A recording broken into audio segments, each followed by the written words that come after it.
Morning, I'm Bob Frame, and my wife is Paul Carr's niece, and I wanted to explain the situation of the monument here and how it was proposed and put together. And first off, our street, Paul Henry Carr Street, was dedicated in November of 1986, and from this point forward, all the family was contacted in regards to this monument for Paul Henry, with a tremendous response and 100% from each one in regards to this.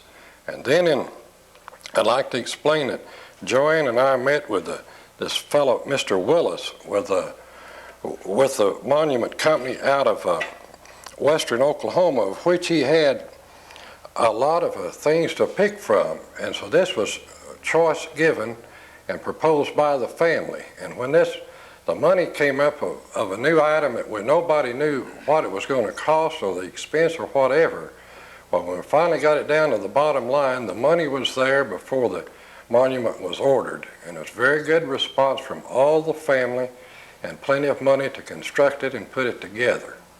Okay?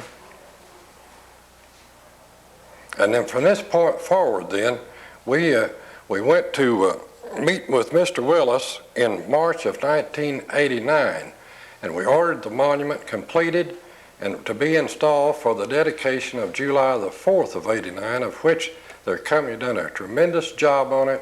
And we went over there in June of 89 to double check the wording and the writing on it, and he did a good job, and I recommend this company very highly from Granite, Oklahoma. All right, Mr. Frame, we're very glad to be here today with the sisters of Paul Henry Carr, and you just heard Mr. Frame as he gave his the account of how the monument came into being, and it is a beautiful monument and something that is a credit to the whole situation. We're going in the further part of the meeting to let each one of the sisters give some account concerning the Mr. Carr, and to start in with his boyhood and go right on through the his various activities. Then, of course, we'll make mention of various other items, such as the dedication of the ship that was named for him, and so on. That'll come along just a little later. Our first person who will present the boyhood of Paul Henry is Edith Carr Wilson. Miss Wilson.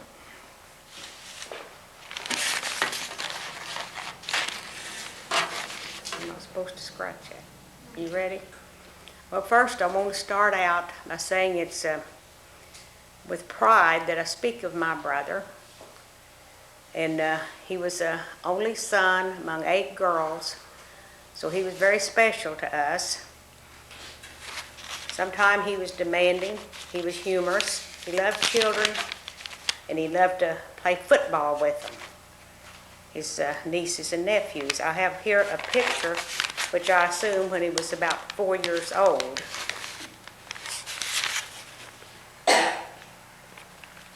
And that's the youngest picture that we have of him that we could locate. But anyway, through the years, he was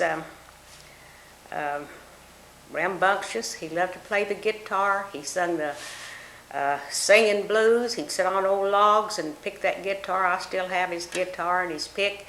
And he's with the young people. He'd pass his little tin cup around. And for donations, of course, they didn't have anything to put in it. Most times filled it up with rocks or something. But nevertheless, he passed it around. And I've still got his old tin cup and his guitar pick. And he helped on the farm. Like I said, he was the only son among these 8 girls. And my mom and dad, Minnie Mae Carr and Henry Carr, was our parents. Of course, they was proud of him. My dad had this name, he called him Captain because he was the only son. He had lots of young friends, and they'd come to the house and ride calves and ride horses and get into all the mischief they could. And but anyway, he loved to eat. He liked for me to cook him chocolate cakes, and he'd get up the next morning sometime. If there's any left, he'd eat that for his breakfast. He kind of depended on me to do his ironing. They had to be ironed just right.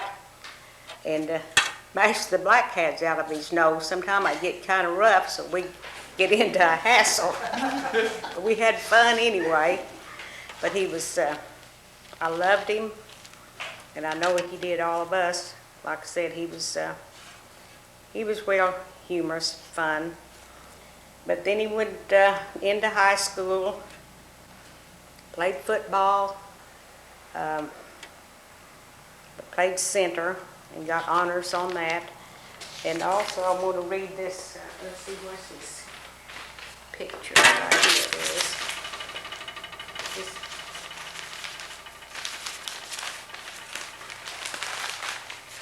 That's one of these football pictures right here. He played center.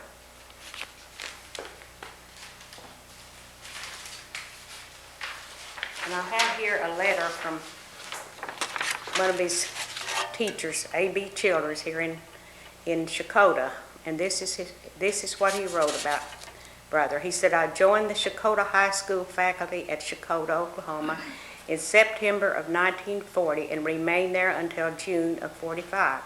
During my first 2 years, I became well acquainted with Paul Henry Carr, a friendly, outgoing young man who was extremely well liked by his teachers and the entire student body. Paul was a participant in many activities.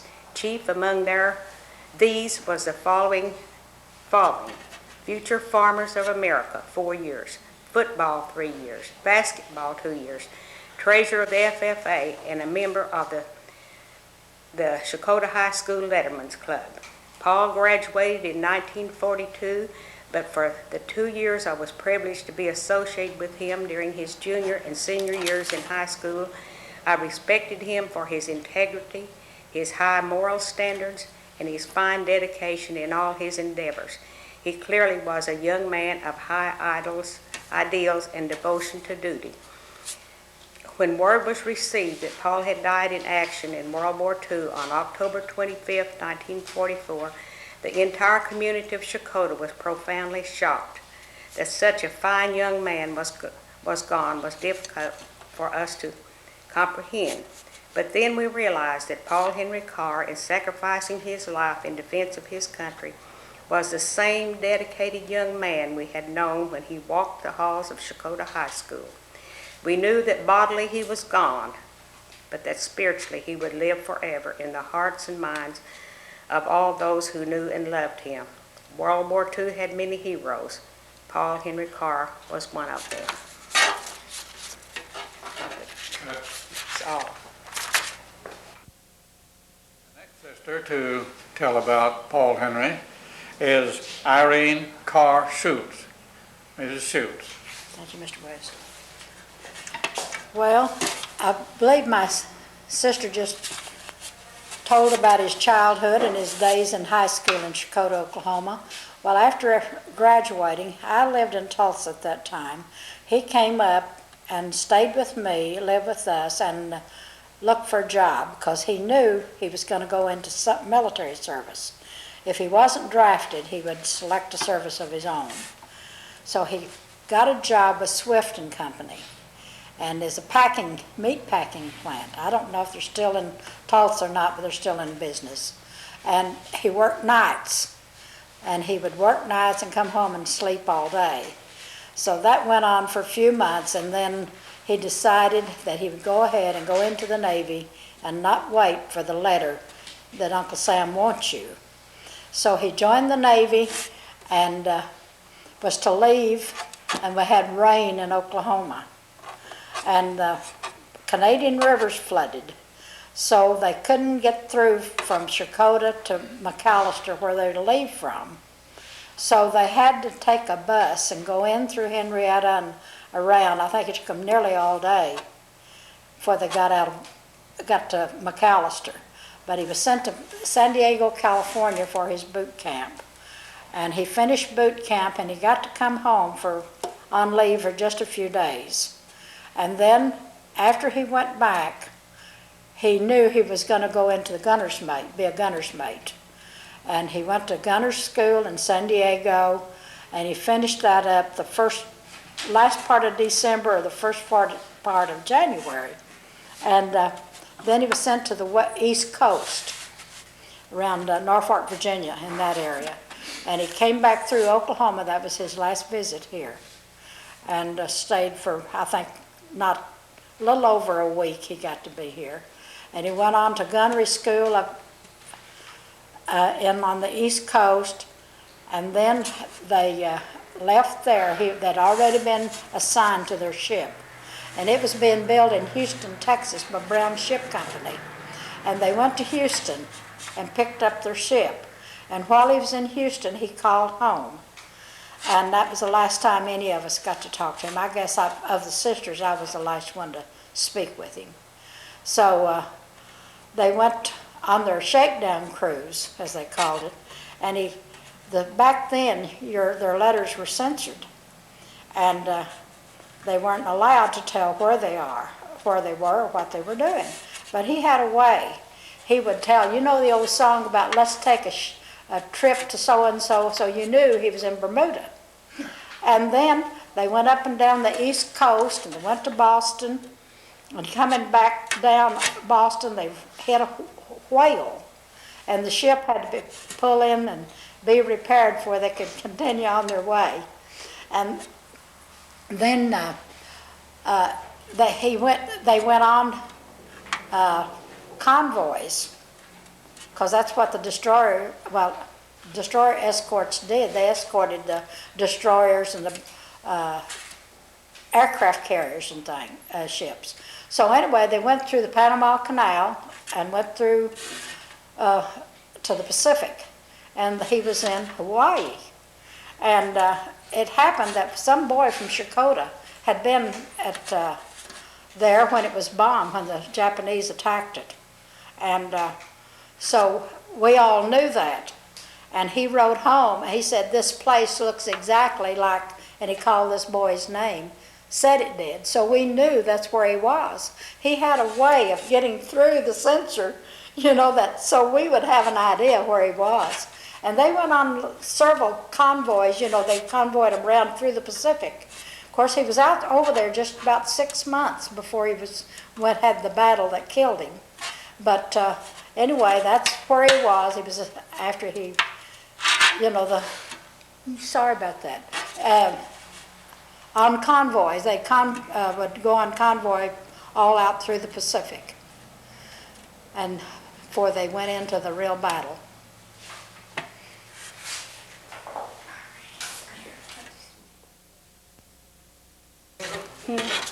The next sister is Tracy Carr Woodard,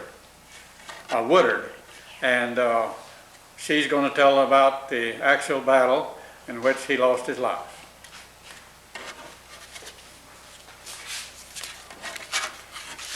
When my brother left from Tulsa, when I was telling him about him coming to Tulsa, the last time I heard his voice was when he called me from the depot there in Tulsa. We had gone to the movie the night before, and that was the last time I heard his voice. But he was never out of our hearts or minds. Of course, we really didn't realize what was going on for sure. We just knew that he was in a war and doing his best. And from the reports we had, he did do his best. And this battle was fought with the Japanese October the 25th, 1944. And the Japanese, they just came up on them. It was they had 4 battleships, 7 cruisers, and 11 destroyers. And they had big guns. And on the Samuel B. Roberts, the ship my brother was on, they only had 5-inch guns. And brother was on the aft gun. And from the reports we had,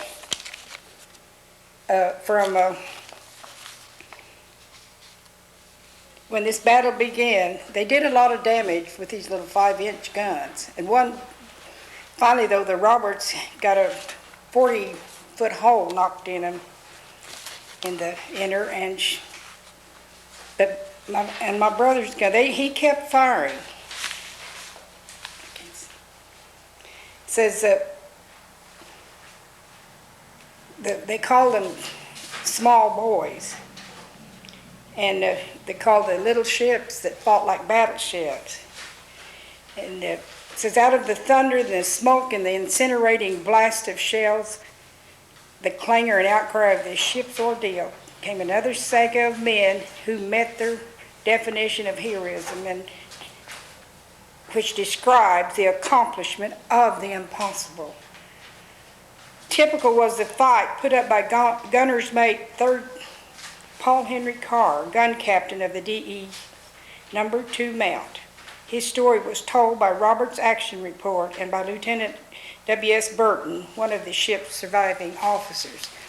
And of course, we had the pleasure of meeting some of his surviving shipmates. And this is what Lieutenant Burton said. That gun, in less than an hour, expended something in excess of 300 rounds of 5-inch ammunition, including star shells, when all common and AA projectiles were gone. Now, the rapid, continuous fire from gun number 2 was inspiration to every man on the ship. We had to maneuver radically in order to avoid the oncoming salvos. And although we operated with very little fire control equipment, Carr was able to obtain a great many hits on the Japanese cruiser.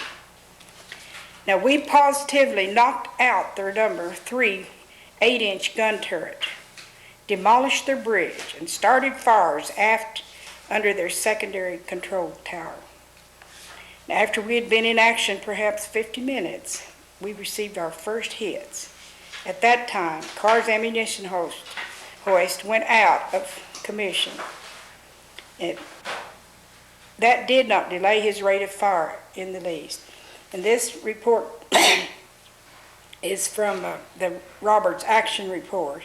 Then after the power and air and communications had been lost, and before the word to abandon ship was passed, the crew of number 2 gun, who as a crew distinguished themselves throughout the entire action, loaded, rammed, and fired 6 charges entirely by hand, and with a certain knowledge of the hazards involved due to the failure of the gas ejection system caused by the air supply having been entirely lost. But while attempting to fire the 7th round, the powder charge cooked off before the breech was closed, wrecking the gun and killing or wounding all but 3 crew members who were critically injured, and 2 of whom were blown clear of the mount and the ship as a result of the explosions. And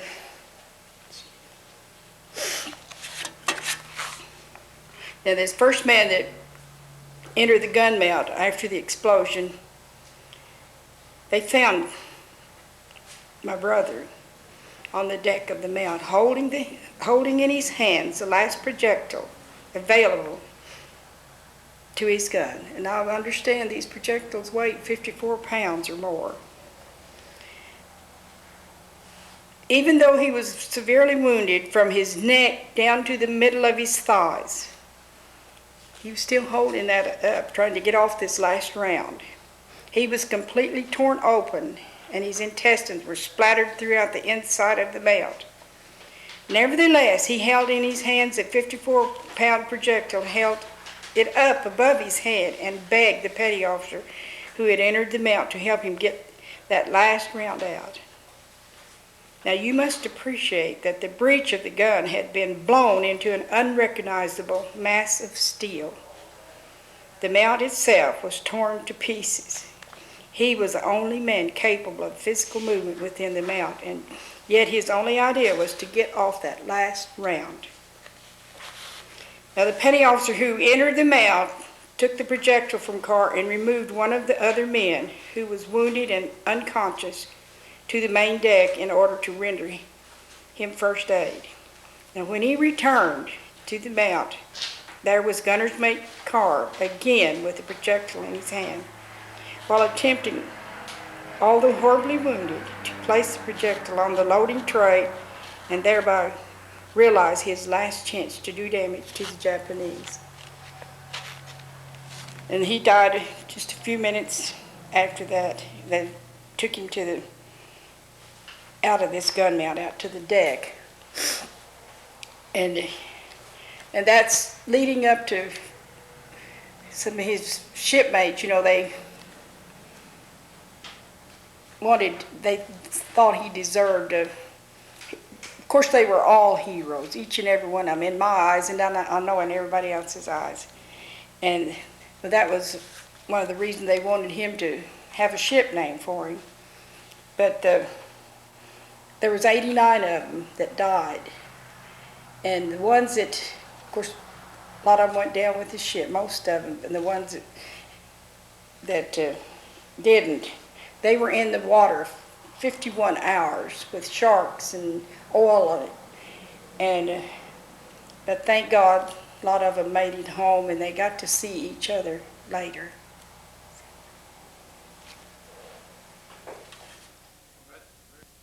Now, Mrs. Woodward, you have done a very excellent job of a very difficult situation emotionally, and we appreciate it. And of course, while we're at it, we want to make particular mention about your husband at the time. Well, we weren't married at the time, but while this battle and while this war was being fought, my husband was doing his part too. He was on Corregidor when Corregidor and Baton fell to the Japanese, and he was taken prisoner. And I'm going to let him tell a little bit about his experiences in the Japanese prison camp. We've been married over 42 years now, and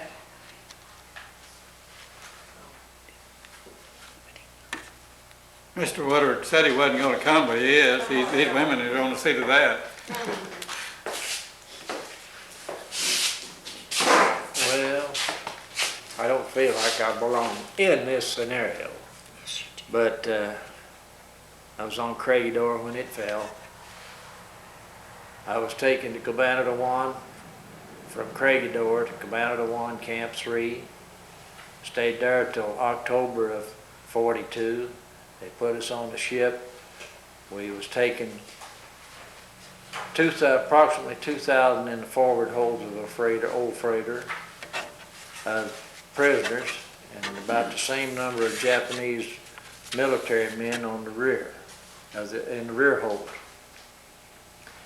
We got out in the Pacific, and that early in the game, Uncle Sam threw some torpedoes at us, but they were at extreme range and they missed. But we did lay at a sand dune out there 9 days, and then we went on into Osaka, was put on a train and taken to Yokohama, Japan. And that's where I spent the biggest part of World War II working in a shipyard in Yokohama, Japan. at 42 months there, didn't you? 41 months. 49. That's it.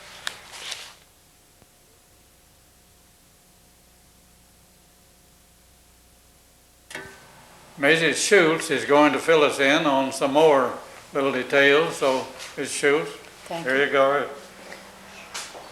Well, I think everybody's covered up until we got the telegram of his death.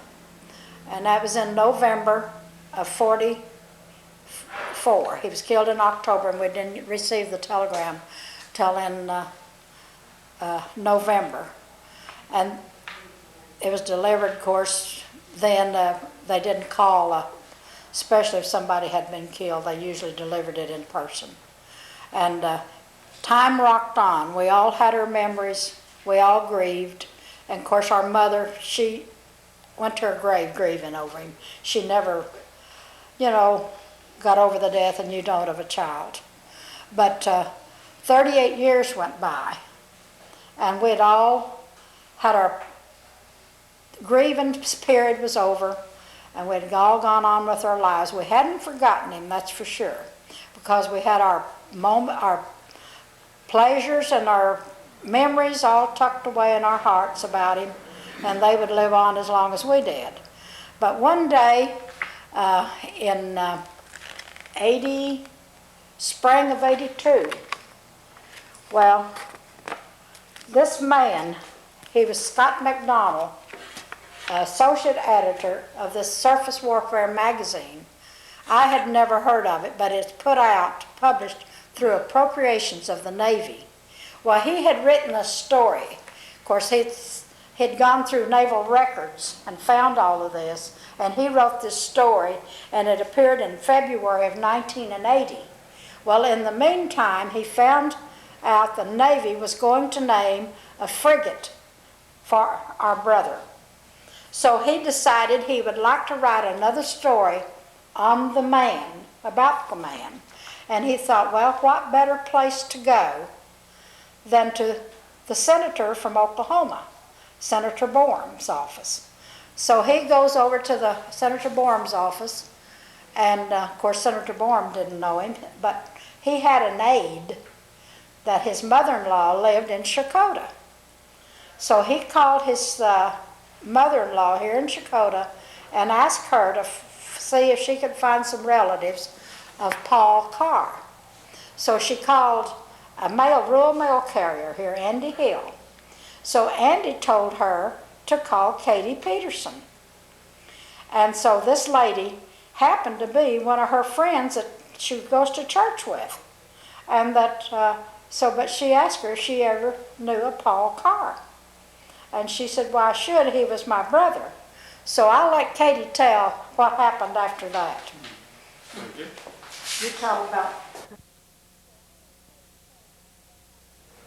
This is Katie Carr Stevenson of Peterson, who was a person that was contacted. And that is a very peculiar thing. By the way, who was the mother-in-law that was involved? Go ahead, Ms. Peterson. Okay. I'll make mine short and sweet. So, the mother-in-law that was contacted was Virginia Thomas, that lives south of town here. And she called me, she called Andy Hill after her son had called her, her son-in-law had called her from Washington, D.C., and when they were trying to find if he had any living family. And she called Andy Hill, whom had been the mail carrier in this around here for a number of years. And Andy Hill told her to call me. So when she called me that night, well then, that was when it all started. And my son was in the legislature at that time, Charles Peterson, and it was in the making that he was going to Washington, D.C., you know, just a day or two after this was all in the making. And then the next night or so, but anyway, Jack Houston called me for the laying of the keel. He called me March the 29th, 1982, and they had laid the keel that day. And of course it was just all, you know, a surprise, and never thought anything like this would happen. And he told me all about it, and told me where they'd got the information from Washington, D.C. through Governor Boer and through, you know, his aide and all from Checotah. And then after laying the keel, they cut enough ribbon off of this keel that they sent all of us girls a piece of the ribbon. Oh. Mm-hmm. So anyhow, that's the way it all came about. And when Jack Houston called me that night, I was laying on the couch asleep, and of course I couldn't believe it. And I was just on cloud nine then after that, and I don't know how many of my sisters and friends I called that night. But anyhow, that was the starting of it. And then my son, when he went to Washington D.C. and he contacted Charlie Ward and Bourne's aides, and they had breakfast together. But then they gave him a bunch of these warfare magazines to bring home. So then we all got a magazine. So that was the starting of it here in Checotah. Houston that called me that night, he was one of the survivors he was a shipmate, one of the survivors. Did you really? Yeah. Well, we're making progress, and we're certainly enjoying hearing these sisters tell about their brother and his experiences. And the person that we have next is Ruth Carr Cox. And then we go into the launching of the ship. What was the time span between that? Between the laying of the keel and the launching? I can't remember right now, but anyway, we'll get that later, I guess. But the launching of the ship was on February 26, 1983, and of course we all got in a hustle and bustle of preparing to go to Seattle for the launching, and so we had a lot of good times, and we had a lot of emotional stress during all this time of preparing to go to Seattle. But we all made it up there, and we had about 50 cousins that showed up from all different parts of the country, Arkansas, California, and Washington, that lived real close to Seattle. So we had a reunion with them, and then Goldie Lee Carr, Jameson Carr, was the one that christened the ship. And I'll read this article about it that was in the paper from Seattle. The guided missile frigate Paul Henry Carr was launched at the Seattle waterfront to the cheers and tears of the late seaman's 8 sisters and 17 of his old shipboard comrades. The Carr was the last of 13 fast frigates to be built here for the Navy by Todd Pacific Shipyards Corporation. The building of the ships for more than $1 billion boosted employment at Todd from 700 to 4,000, but workers now face layoffs again. But of the 453-foot vessel was named for a 20-year-old gunner's mate, 3rd class, from Checotah, Oklahoma, who was killed October 25, 1944, as the destroyer escort Samuel B. Roberts went down in Leyte Gulf during the Allied fight for the Philippines in World War II. Of the 217 crew members, 88 others also perished. The Navy's official battle account said Carr continued operating his 5-inch gun after the ship had taken hits from 20 heavy shells, and he had been severely wounded from his neck down to the middle of his thighs, completely torn open. He died trying to load another shell. Carr's widow, Goldie Benchley of Rivera, Arizona, christened the ship by breaking a bottle of champagne on the hull. She remarried and had a family after Carr was killed. The Carr is the 3rd ship to be named in honor of a member of the Roberts crew. And Paul came home from boot camp, and that's when he and Goldie got married. And she went out and spent some time with him in California before he was shipped to Virginia. And then we go on to the commissioning, which was 2 years, little over 2 years later. The ship was commissioned July 27th of July, 1985. And we all got in a hustle and a bustle again to get all of our families and to go out for the launching. The first time for the christening, I was able to take all my family at that time, but we drove through in the car and the rest went by plane because I refused to fly anywhere.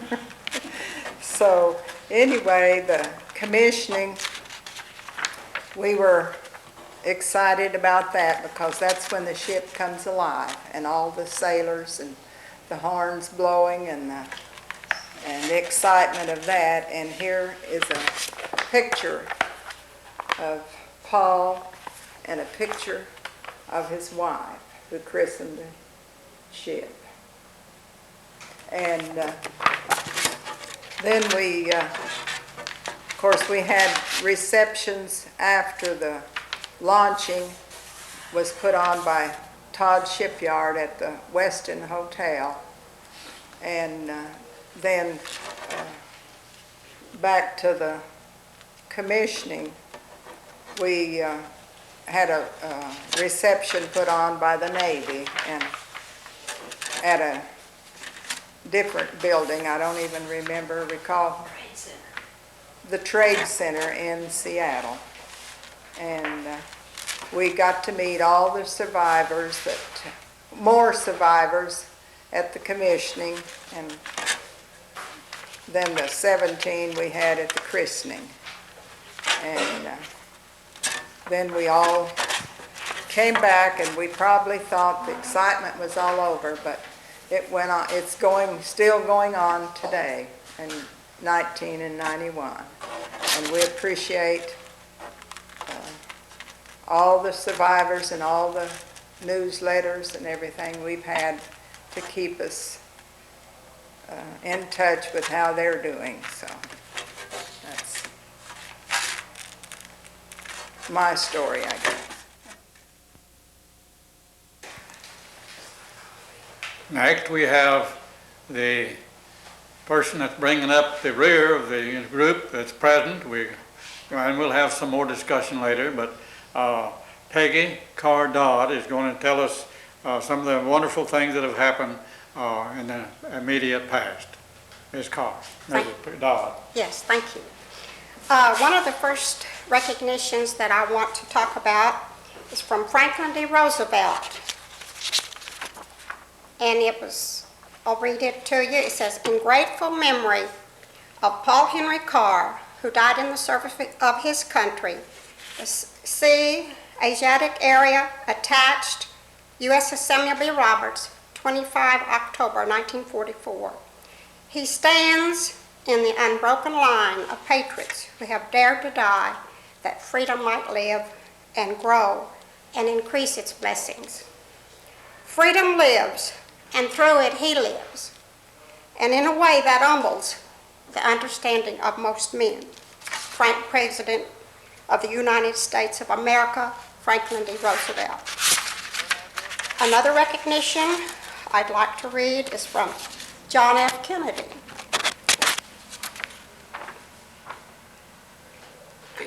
"The United States of America honors the memory of Paul H. Carr. This certificate is awarded by grateful nation in recognition of the devoted and selfless consecration to the service of our country in the armed forces of the United States. John F. Kennedy, President of the United States." Another recognition I would like is from the state of Oklahoma. I will read this. "To the citizens of Checotah, Oklahoma, as Lieutenant Governor of Oklahoma, let me extend my best wishes to the citizens of Checotah and in the particular family of Paul Henry Carr upon the occasion of the unveiling of his memorial monument. It is fitting that you have chosen July 4th, a day of patriotic remembrance, to honor the memory of one who paid the supreme sacrifice in order to uphold the liberties that we hold so dear. I join with you in honoring this courageous Checotah native who left us a living legacy of bravery which continues to inspire us all. Your community can be very proud of Paul Henry Carr and also of this recognition of what his life meant to the future of this community, his state, and his nation. Sincerely, Robert S. Carr, Lieutenant Governor. And I'd also like to show you from the state of Oklahoma, the Executive Department, a proclamation. Whereas today we pay tribute to a brave man, an Oklahoman, a real American hero, the uncommon valor of Paul Henry Carr reflects the true spirit of America. He died so others might live. And whereas on October 25th, 1944, during the Battle of Leyte Gulf, one of the bloodiest battles in naval history, Gunner's Mate Third Class Paul Henry Carr, the gun captain after 5-inch gun mount of the destroyer escort Samuel B. Roberts, distinguished himself by performing the impossible. Carr and his crew fired over 300 rounds of 5-inch ammunition at the enemy in less than 1 hour. And whereas damage received from the enemy guns crippled the Roberts, knocking out all power and communications. Knowing the dangers involved, Carr and his crew loaded, rammed, and fired 6 more charges by hand. The 7th charge exploded, killing and wounding all but 3 men in the gun house. And whereas self-trust is the essence of a hero, Carr trusted himself enough to stay and fight. Although seriously wounded, Carr refused to be medically evacuated, preferring instead to remain at his post. Carr died trying unassisted to load and ram the last 54-pound projectile available. And whereas Paul Henry Carr's inspiring leadership, heroic aggressiveness, and devotion to duty are in the finest traditions of the United States Naval Service, will not be forgotten. And whereas, in recognition of his great courage in face of certain death, his namesake will be carried forward now and forever as the USS Paul Henry Carr. Now therefore I, George Nye, Governor of the State of Oklahoma, do hereby proclaim July 27th, 1985 as USS Paul Henry Carr Day.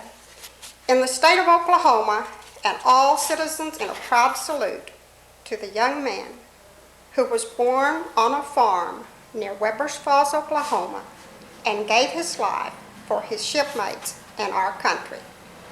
In witness whereof I have hereto set forth my hand and caused the great seal of the state of Oklahoma to be affirmed.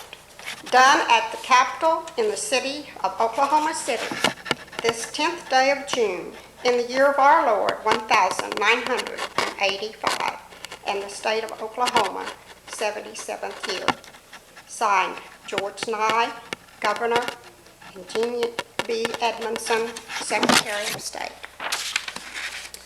Another recognition that I would like to read. This is a proclamation. Whereas the Checotah Landmark Preservation Society is in the process of establishing a museum tourist information center on the access road adjacent to US 69 between I-40 and Highway 266. And whereas the Checotah City Council has officially designated this road as Paul Carr Drive, and whereas Paul Henry Carr, born on February 13, 1924, graduated from Checotah High School in 1942, where he was a member of the Wildcat football and basketball teams and the Future Farmers of America, and whereas Paul Henry Carr, an enlistee in the United States Navy, married to Golda Lee Jamison of Checotah and assigned to the USS Samuel B. Roberts, was killed October 25, 1944 in the Battle of the Philippines. This young man was awarded the Silver Star posthumously and was honored by the commissioning on July 27, 1985 of the USS Paul Henry Carr FFG-52 in Seattle, Washington. And whereas on Armistice Day, the 11th day of the 11th month at the 11th hour, the Checotah Landmark Preservation Society is joining with the local veterans group and the city of Checotah in naming of Paul Carr Drive and the dedication of a flagpole. Now therefore I, George Nye, Governor of the state, do hereby proclaim November 11th, 1986 as a day of remembrance in the state of Oklahoma and commend the efforts of all the citizens of Checotah to establish a permanent memorial in this historic complex. In witness whereof, I have hereto set my hand and caused the great seal of the state of Oklahoma to be affixed. Done at the Capitol in the city of Oklahoma City, this 29th day of October, in the year of our Lord, 1986, and of the state of Oklahoma, 78th year. Signed, George Nye, Governor, and Jeanette B. Edmondson, Secretary of State. Also, a recognition from the Executive Department. This is a declaration. Whereas Gunner's Mate, 3rd Class Paul Henry Carr, gave his life October 25, 1944 in the Pacific Battle of Samar while serving on the USS Samuel B. Roberts, DE 413. And whereas the United States Navy has honored Paul Henry Carr with the naming of a ship, the USS Carr FFG-52, and commissioning it on July 27, 1985.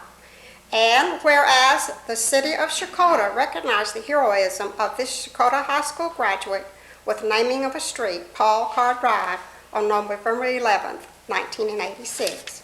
And whereas the family of Paul Henry Carr has placed a monument on the grounds of the restored 1890 Katy Depot as Paul Carr Drive in Checotah to be unveiled in ceremonies at 11 o'clock a.m. on July 4th, 1989.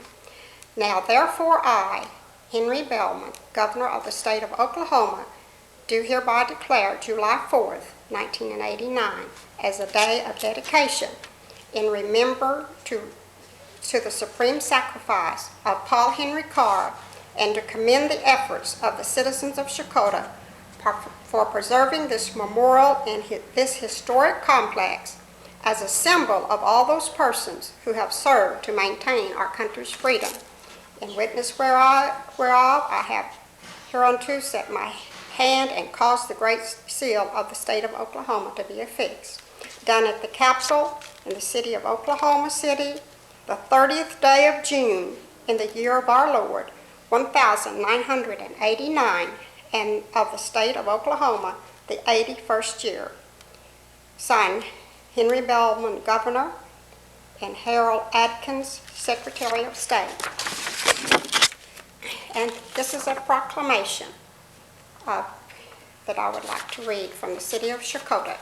Whereas Paul Henry Carr, a young man from Checotah, died a hero in the Battle of the Samar on October 5th, 1944, while serving as a Navy gunner's mate aboard the USS Samuel B. Roberts, Destroyer Escort 413.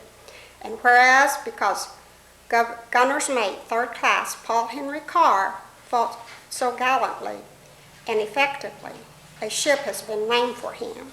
And whereas the keel laying ceremony of the USS Carr, a guided missile frigate, was held last March 26th in the Todd Shipyard in Seattle, and the launching ceremony will be held February 26, 1983.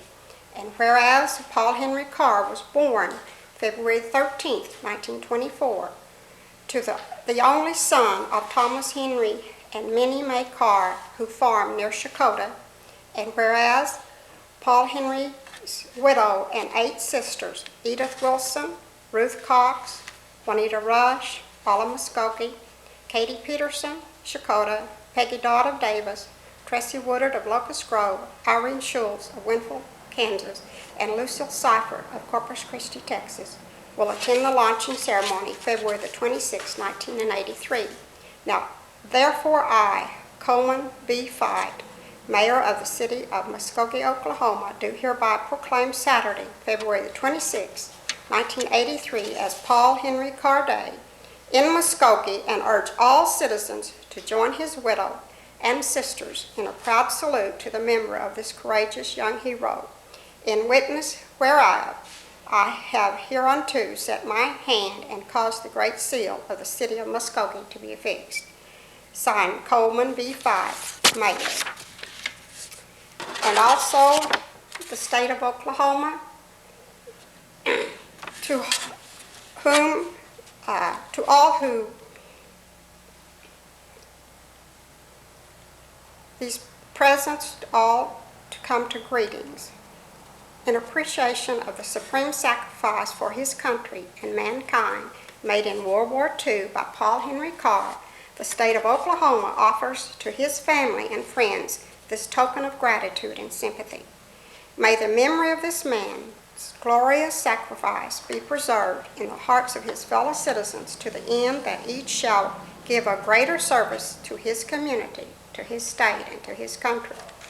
In testimony of the above, I have caused the Secretary of State to attest this certificate and caused these letters to be made patent and the great seal of the state of Oklahoma hereunto affixed, given under my hand at the city of Oklahoma City in this 31st day of December in the year of our Lord, 1946, the 171st year of the independence of the United States and the 40th year of the state of Oklahoma. Signed, Robert S. Kerr, the Governor of the state of Oklahoma, Catherine Manton, Secretary of State.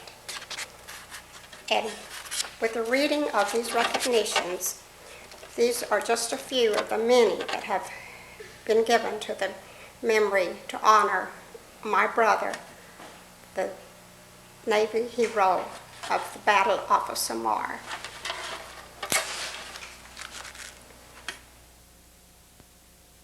Yeah. Mrs. Wilson has one of the most outstanding scrapbooks I've seen of any affair, and in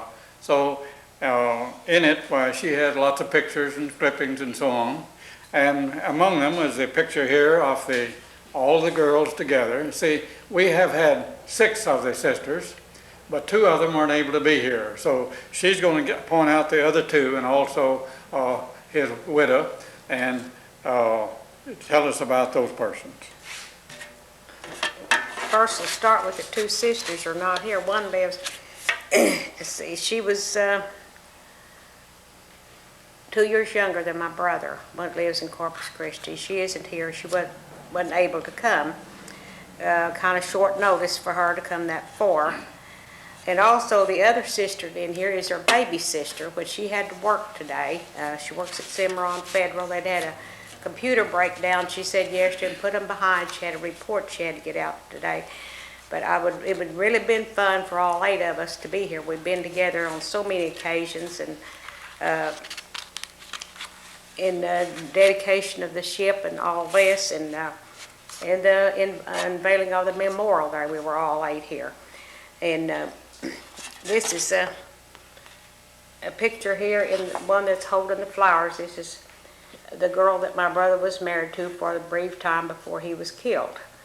And this was taken at the Todd Shipyard in Seattle at the christening of the ship in 1983. You can tell we're all bundled up there. It was cold weather. So that's about the 2 sisters in the picture.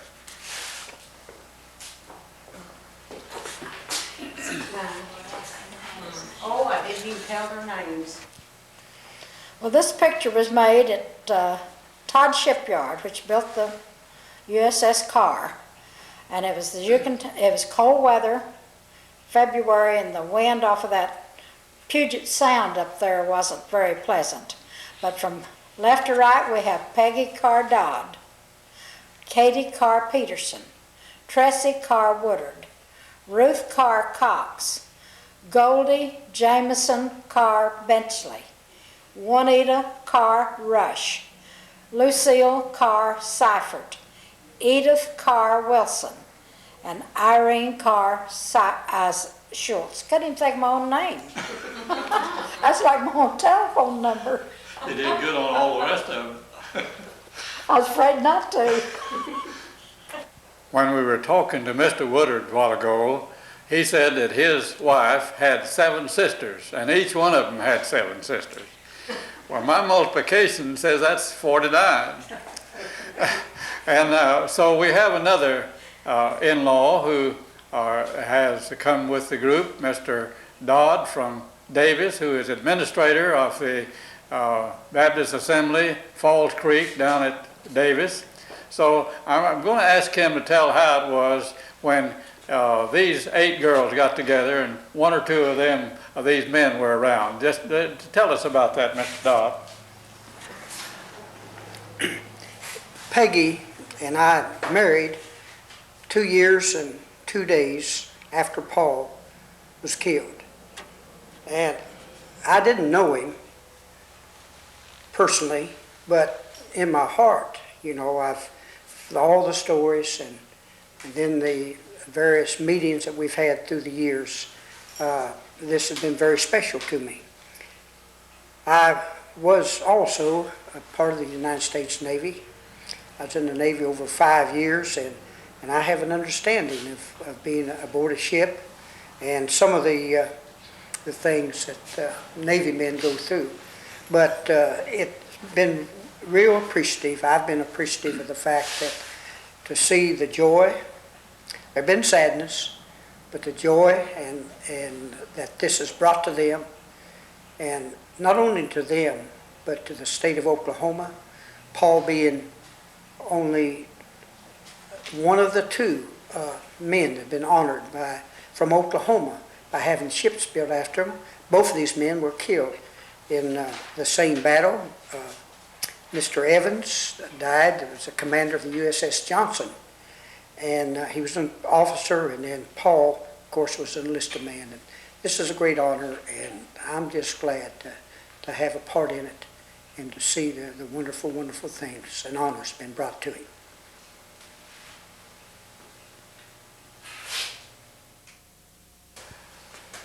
We've had each person that's present to tell something about all the things that have happened. But as we have breaks, why they think of other things, and there's some things yet that I know about that we want to include. So we're going to tell a little bit more right now. Thank you. Since the commissioning of a ship, it seems like, compare it to a pebble thrown into the water, the waves that it makes, and such things have been going on since then, many different things. And I'd like to tell you about an incident that happened.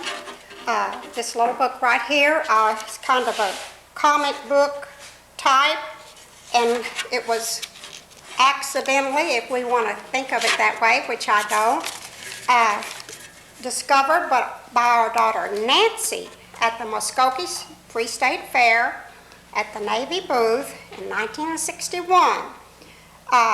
She just happened to pick it up and bring it home. We lived at Checotah at that time.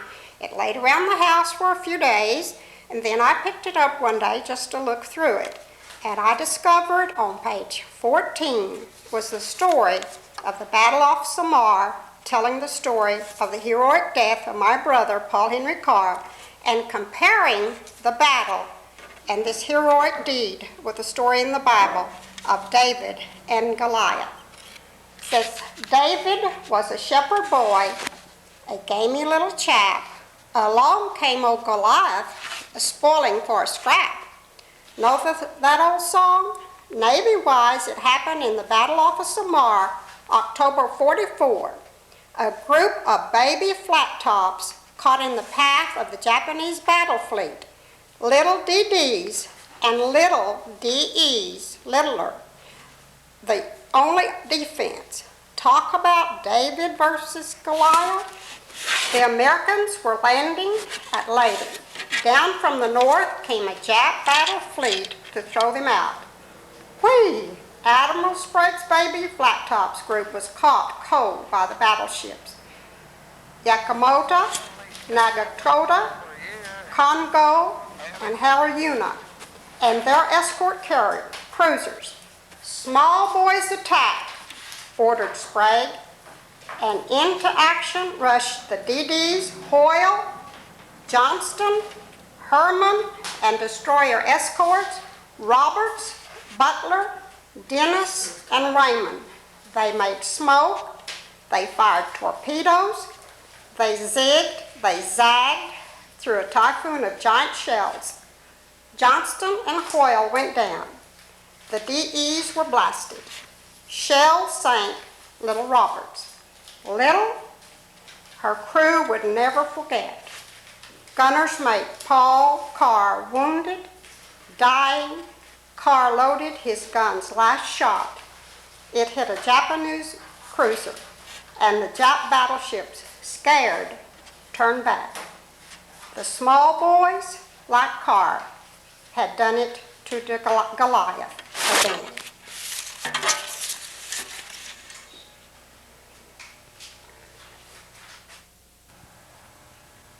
To update some of the activities of the USS Carr since it's been in commissioning, serving in the U.S. Navy fleet.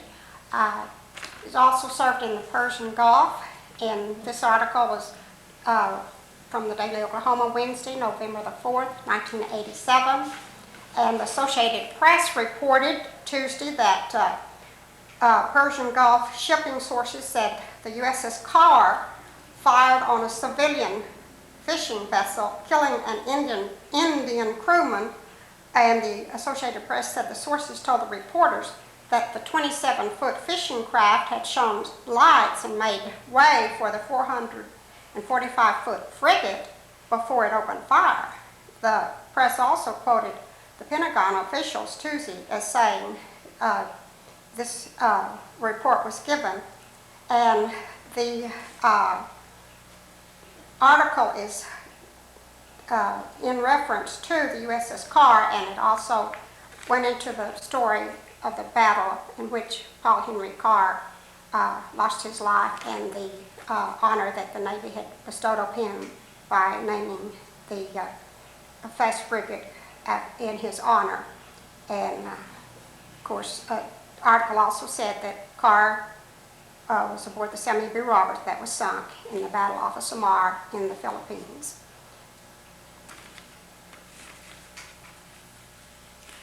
Also, some of the activities of the Carr since it's been commissioned. It was in drills off the coast of Florida.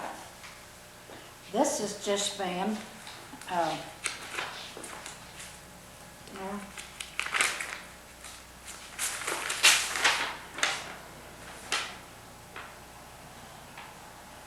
it's just been a couple of years ago, maybe not that long, with the aircraft carrier, the John Kennedy, and the Bonefish was a submarine, and they were in operations in off of Florida, and the Bonefish got into trouble, and the Carr went to the rescue and picked up survivors out of the water with their helicopter and took them to the Kennedy, because the Kennedy had hospital on board it because it's a big aircraft carrier. And they saved a bunch of the men's lives that way. And then when they got back to their home port in Charleston, South Carolina, the families of the Bonefish was standing there to welcome the Carr home with a big banner. Thank you, USS Carr. So it's been in still, and it will be going back to the Persian Gulf now, December of this year. So it's been a very active little ship.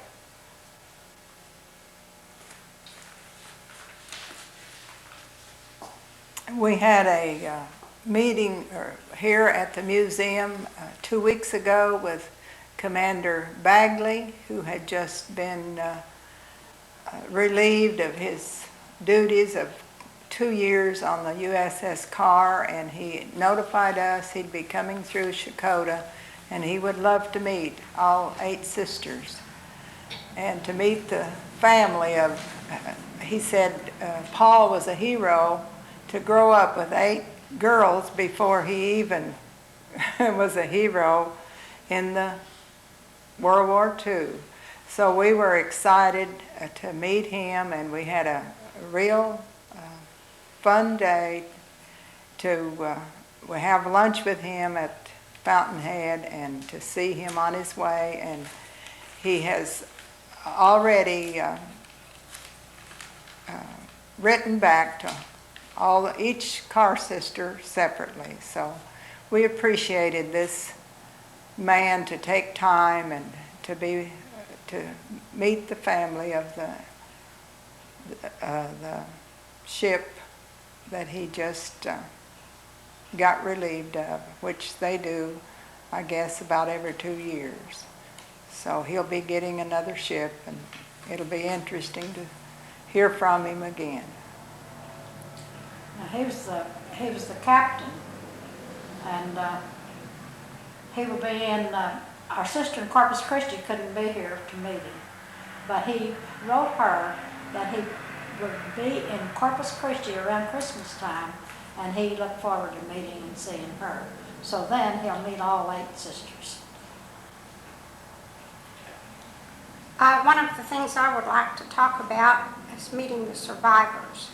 That was one of the things that we longed for in those 38 years, to meet just one survivor.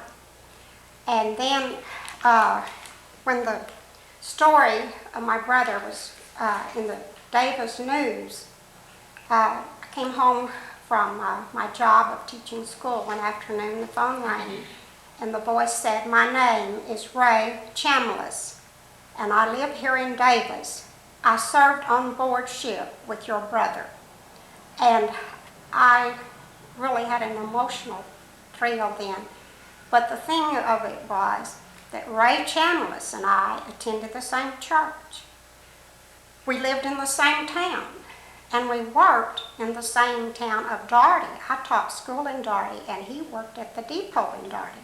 But neither of us knew that we existed until the story broke, and which was a very thrilling thing. And he has told some of the stories. He was one of the survivors that was in the life rafts there in the water for so many hours. And he tells the story of how shark infested the water was, and they were covered with oil, which was really a blessing that time, and how the wind had drifted them into the shore. They were almost into the shore, and they knew it was the Japanese occupied this island. So they knew that capture was to be had.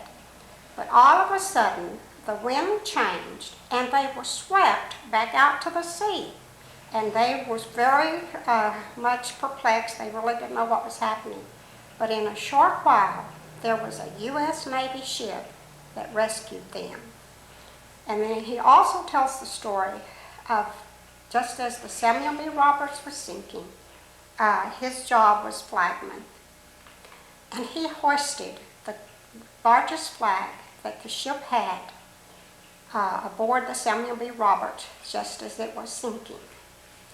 And also the traumatic event of meeting the 17 or 20, however many survivors at Seattle, Washington at the launching was very eventful. But my sister, Lucille Seifert, had the opportunity to attend the christening of the USS Copeland previous to this.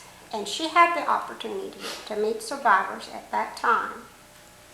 But there in Seattle, when we walked into the hospitality room and saw these men that had served on board ship with our brother, it felt like that we were visiting with him in a sense. And the thrill of it was for 38 years we had had the dream of meeting survivors, and the reality now of that dream had come true and since this time, we've had a constant communication with survivors. Jack Hewson and his wife Ruth have been to Muskogee, and we've had meals with him that have come. But Comet and his wife Lil from Washington, they've been here, and we've had visits with them. And Whitfield and his wife Leah from Utah have been here, and we've had visits with them. But most of all, having Commander Bagley come has been a very big thrill. Meeting the survivors and their families has really been meaningful for us, and it has really filled a hole in our hearts that we've had all those years. But more than that, after being with them, it has given me a better feeling about my brother, knowing the type of people he was with the last year of his life, because they picked that ship up in February, and then he was killed in October. But Commander Copeland chose his crew very carefully, and so they were all really compatible with each other, and he ran a tight ship, and it was just really a close-knit family. And they have just included us in their family. And we've been to several of their reunions. I've been to one in Maine, and I've been in one in Charleston, South Carolina. And it's just one big happy family. And they say, well, you're a part of the crew. You know, that's the way they feel about us. But they are fine, fine, wonderful people. And we love all of them.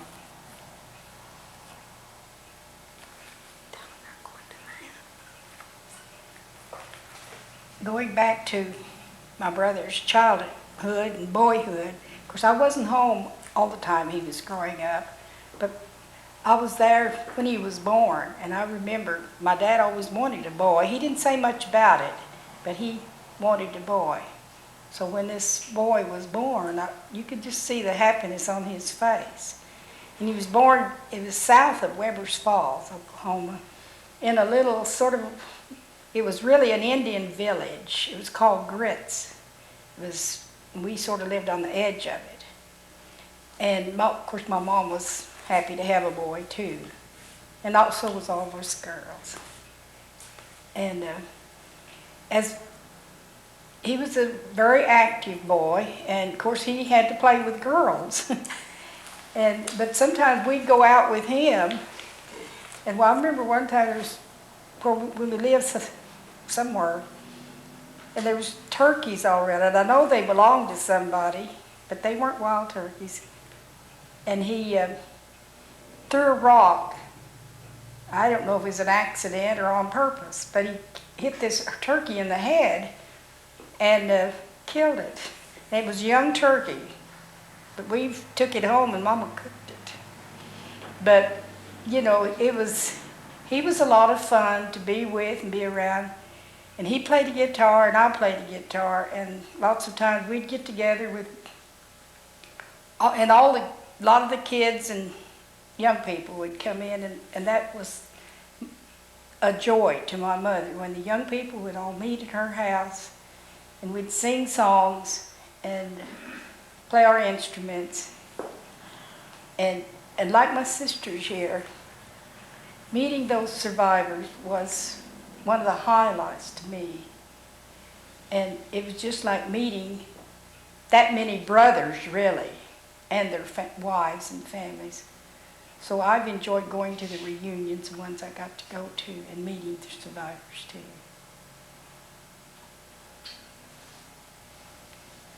Lama, are you ready? I wanted to talk about the commissioning of the ship when we went in July. Was it 85, 86? 85. It was kind of like you were dreaming, but you knew you wasn't.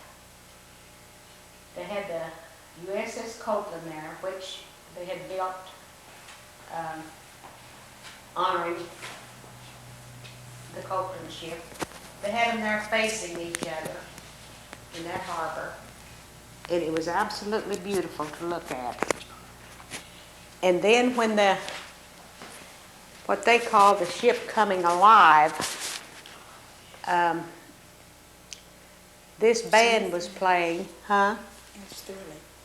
The band was playing, and all of these sailors lined up there, and when that band played and those sailors went aboard that ship, you felt like your brother was alive right there. And this was actually something to behold. It was beautiful. The sailors were eager to get aboard, and we got 2 chances to tour the ship, but there were so many people and the time was so short we never got to see it all. And I'm hoping someday maybe the opportunity will come where all 8 of us can really go aboard and tour it in our leisure time.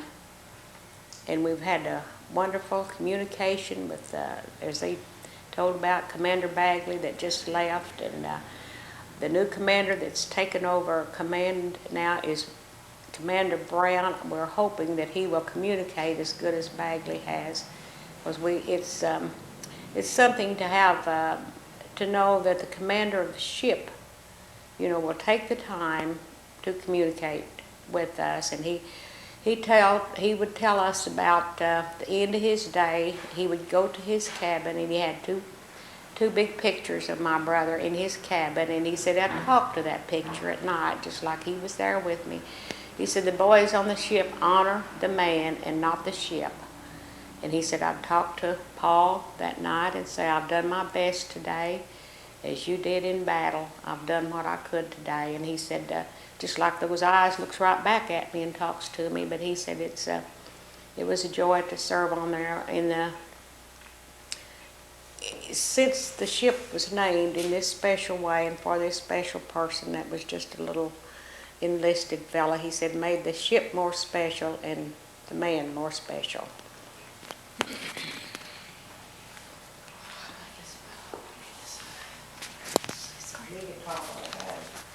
I wanted to. Picture of there. Oh, these pictures? You want to explain it or just talk? I wanted to interject about Ray Chambliss was the man that unveiled the monument here at the museum when the day of the dedication of the monument. And didn't want to leave that out, so. And also we had a survivor from Arizona and his wife, Adolph Herrero, that came for the dedication of the street. And I want to say also that the Carr Sisters have had the opportunity to witness 3 commissionings of ships, the USS Copeland, the USS Carr, and then in 1986, a new Samuel B. Roberts was commissioned at Bath, Maine, and 5 of the sisters were able to go, along with John Woodward, to that commissioning. And we also have here, it's out of the congressional records of the House of Representatives from Congressman Siner. And it's all about the dedication, you know, the ship being named and all that. But I would just like, you know, to see this.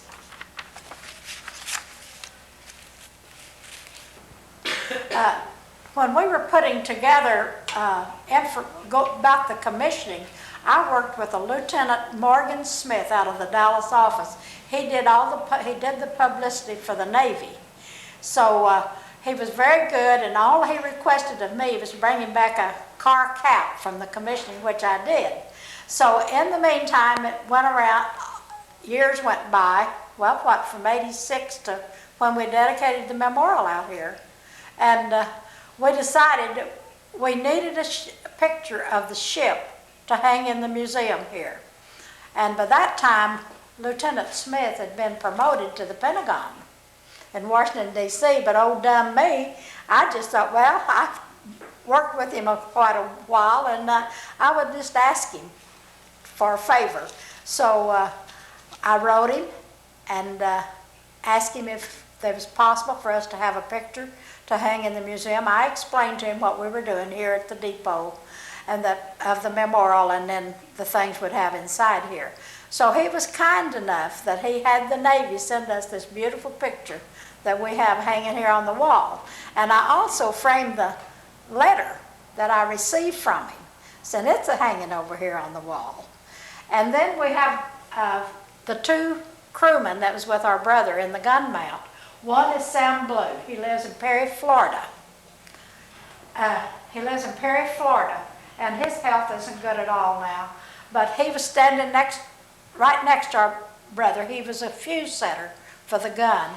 And when the gun exploded, it blew Sam overboard. But then I guess their life jackets inflated on contact. But anyway, he survived. And then the other picture is of George Bray, and he lives in Montgomery, Alabama. And he's retired from the Postal Service now. And he was down below, and he was the one that handed the shells, or whatever, projectiles, I guess that you'd call it, up to the gun crew. But George and Sam were real good buddies on board the USS Samuel B. Roberts. Well, time went by, one was in one life raft and one another, and both thought the other had been killed. So, 38 years went by, and they commissioned the USS Copeland. He was the captain of the Roberts in Long Beach, California, and as many of the survivors that they could find at that time attended this commissioning out there, and in walked George Bray and in walked Sam Blue, and they looked at each other. They thought they were seeing ghosts. But they were two happy men, and they are buddies now, because when we go to reunions, you know, they are really together all the time, and they just was happy that they found each other. And they're wonderful people. And Sam, when he saw us for the first time, he just grabbed us and hugged and cried. And George is very special to us too. So, who can say any more about the survivors, because they're great. One of the things that I remember also as we walked into the hospital,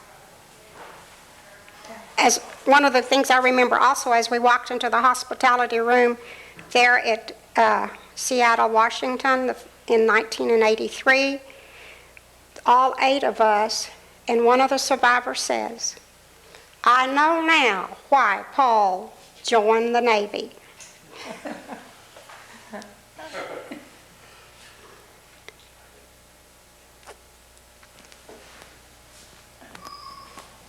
Well, a lot of the historians that have written about this battle, they say it was the bloodiest battle in the history of the United States, because there were so many men killed and wounded in it. But we were victorious, and that's what counts. I just had a little comment and heard mentioning about the commissioning. This was at the launching, I believe. Usually they said they just had 5 rows of chairs. You know, they weren't very long rows. And most of the time there was just somebody that came and broke the champagne, you know, over the ship. So they had to put out more chairs. They had to have 2 more rows. And some lady said, "Well, we've never had to have but 5 rows before." I said, "But you have never had 8 sisters before." Oh, this is kind of funny. Ruth's daughter, Marilyn Limley, she lives in Muskogee. Well, she said that she saw all those chairs out there at the launching, and she thought, well, I won't have to hurry to find me a seat. But said she looked around, they all started filling up. And she couldn't believe it, so she started asking, "How are you related? How are you related?" And finally she said, well, I'd say, "I'm first cousin, I'm second cousin, or third cousin." Said, "I was too embarrassed to say he was my uncle."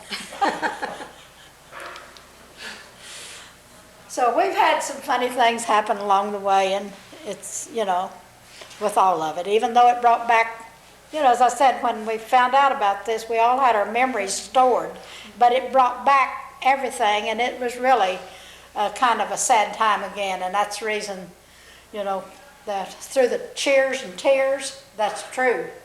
Boy, because when that ship went down there, then that You couldn't hold back the tears. Or the screams. I was a senior in high school when my brother was killed, and I had a hate for the Japs. You know how teenagers are. But then, when we got the news about this ship, I had my grieving process then as an adult and as a Christian, that I realized that I didn't hate the Japs any more. But I really had my grief that I did not have as a teenager for my brother. Then after the grieving was over, of course there was the joy too, but the grieving took place over the joy for a while. But then the events that's happened since, of course there's the joy and the pride in our loyalty to our country that we felt. Kate, don't you want to say something else? Come on. Well, I'm Well, say just amen, listening we'll at go y'all, listening She's to waiting to everybody see else. what you say. I can just say that B.E. he always lived around pretty close to me in his growing up days, childhood days and all. And he always liked to stop by my house, you know, for leftovers. He could always find food. He said he was always happy to come by my house because he knew he'd find something to eat. And in 1940, I guess, we lived south of Warner, between Warner and Porham. He and a friend was hitchhiking to Porham to visit another cousin that was leaving for California, and he said they were going out there to really smell of the sweet-smelling blossoms where they could shake the money off of the trees. That's what he always said.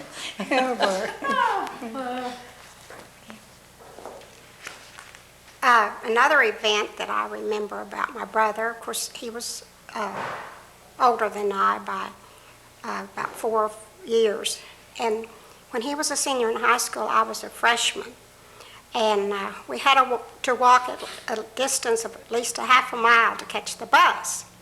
And because of polio, I was a slow walker. And my brother would let me hang on to his belt as we walked to catch the bus, and he was helping me to get to the bus so we wouldn't miss the bus. And I remember that about him.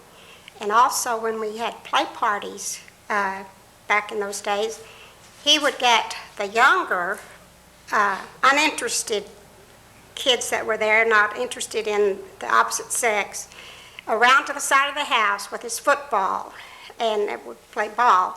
And then I guess how he learned to become a center on the football team as well as he did, he would practice throwing the ball, and Lucille and I would be the retrievers. We'd get the ball for him much of the time. So he really did like football, and that's something that I remember about him. One thing I would talk about football, I was back before television, but we had radio. And he would draw a football field on a piece of cardboard.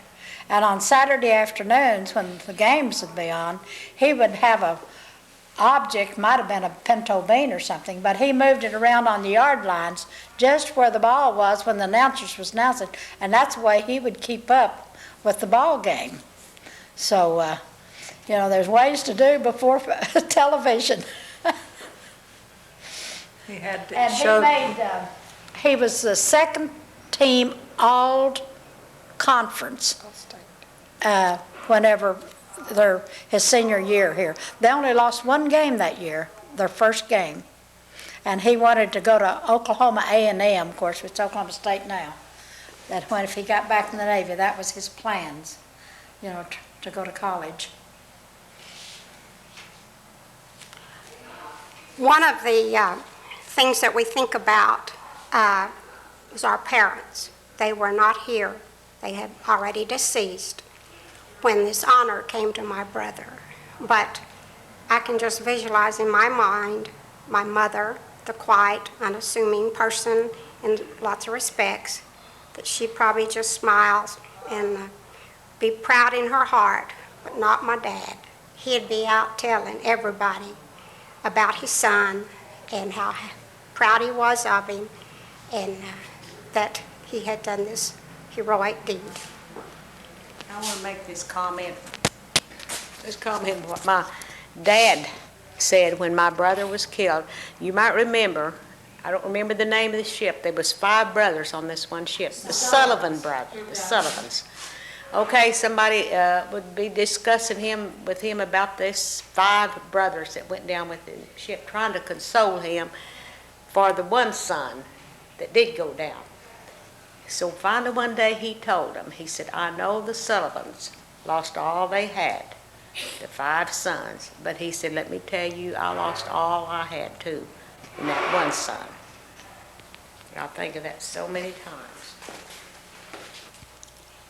This tribute to the Carr mother and father is very appropriate to close this tribute to their son. And also I want to pay a special tribute to these women, sisters who have been through many things, lots of emotion, some of it very happy, some of it very sad. And it's sort of a special deal, as I see it, because I don't know when a group of people have rallied together, a family rallied together like they have, and paid tribute to one of their own. And the very fact that such a large number went to the commissioning indicates that it extends a great ways. So we pay tribute to the Carr family in general and to Paul Henry Carr especially.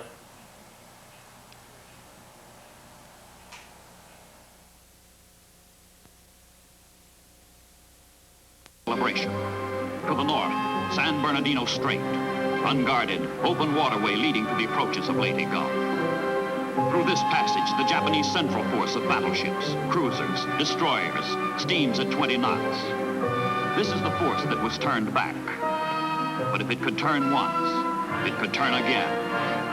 And turn it has, toward Leyte.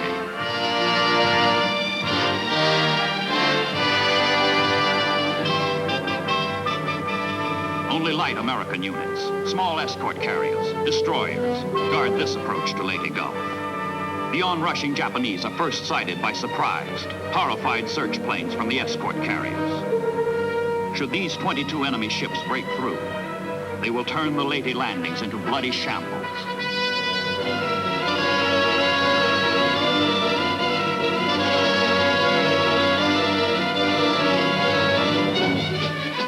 Orders go out to the thin line of destroyers. Attack, hit the cruisers, block the battleships. These sailors sacrificed themselves for Leyte in the Battle of Samar.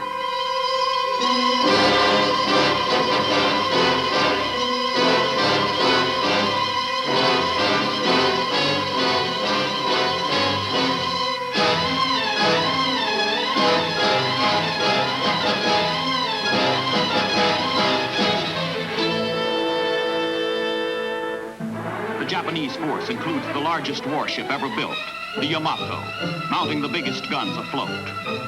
Open fire, orders the Japanese admiral, letting the feeble defenders feel the full sting of the Imperial Navy.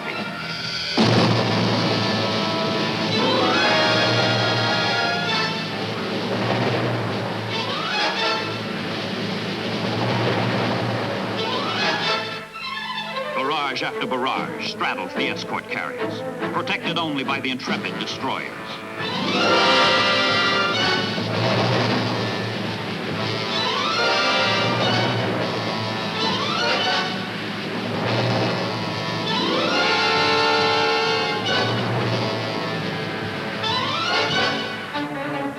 Destroyers lay screens of real and chemical smoke between the escort carriers and the enemy, then bore in to deliver a furious torpedo attack. One of the most frantic, desperate actions of the war at sea.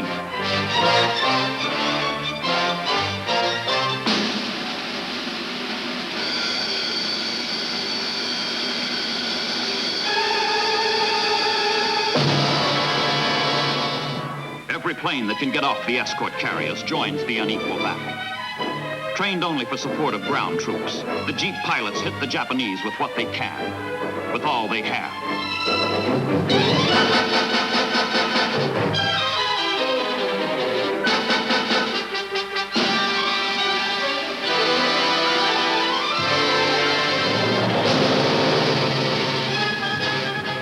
The Japanese keep pounding away, smashing the reeling escorts, the dauntless destroyers.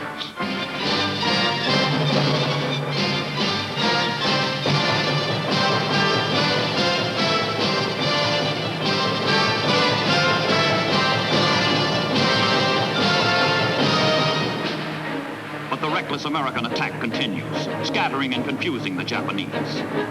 Suddenly, the Japanese make an incredible decision. With parting salvos, they break off the fight. They turn back, this time for good. 5 American ships, Gambier Bay, St. Lo, Johnston, Hull, Roberts, sunk. 2,800 casualties.